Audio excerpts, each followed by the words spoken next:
Good morning guys. Magluluto muna tayong almusal guys. Ay mga kamam. Magluluto muna tayo ng almusal ng ating mga kiddos. Ayan. Kita ilalagay. Dito ko muna kayo ilalagay.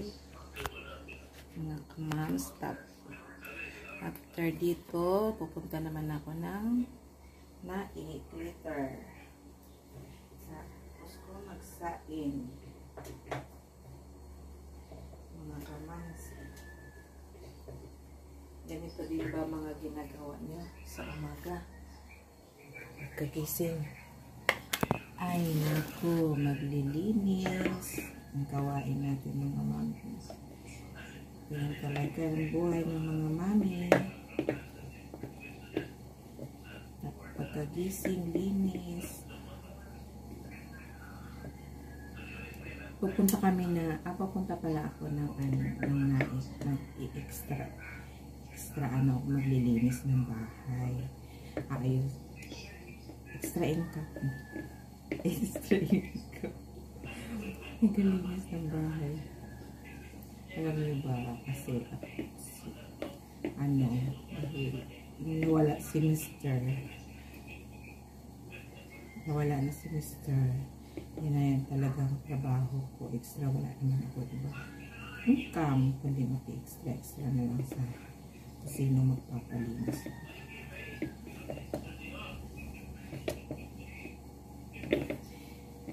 Yung mga kamam, talagang buhay natin mga lalo na single parents tayo, single mother, kailangan gawin ang lahat.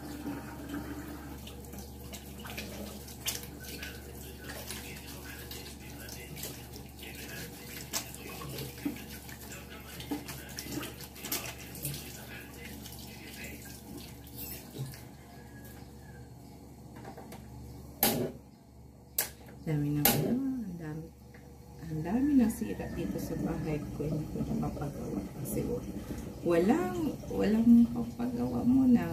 Unahin ko muna yung sa anak ko, confusion. Yung muna ang importante, diba? Yung bahay andyan lang ko.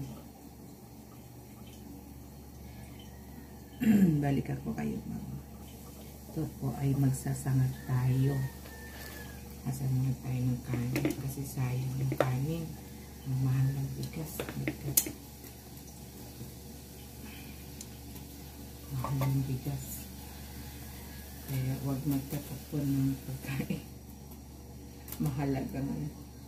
40 piso mahal.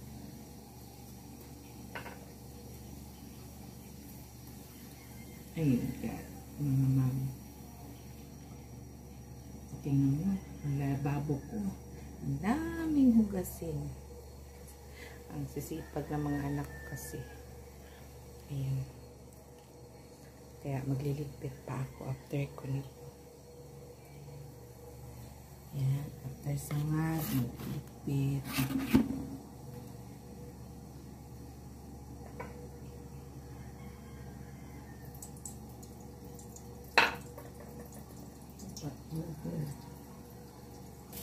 Lagyan natin ang asin. Lalo masalasa. Natin na nga. Kamam.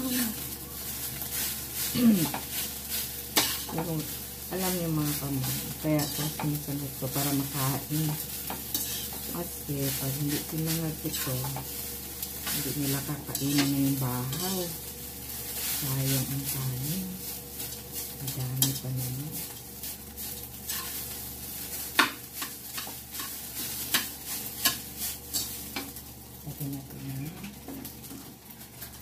Natin ng magic sarap. Hindi ito endorser ng magic sarap.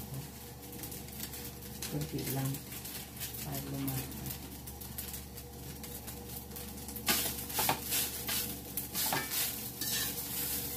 Yung ginagamit ko talaga sa pagluluto mga ma'am ay magic sarap.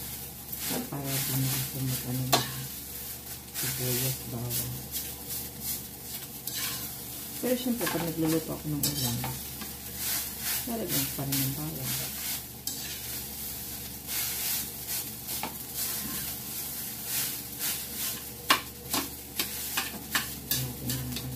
Ngayon, walang bawang. Kasi hindi na.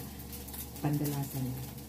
Kasi habang nagsasamot tayo ito, maghuhugas tayo. Gusto natin na rin. Ito na yung hugas. Hugas tayo na rin.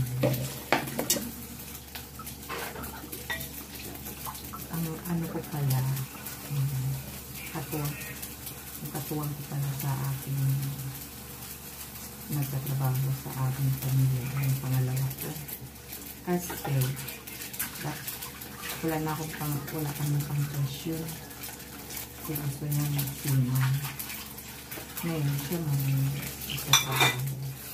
Sa kwarta.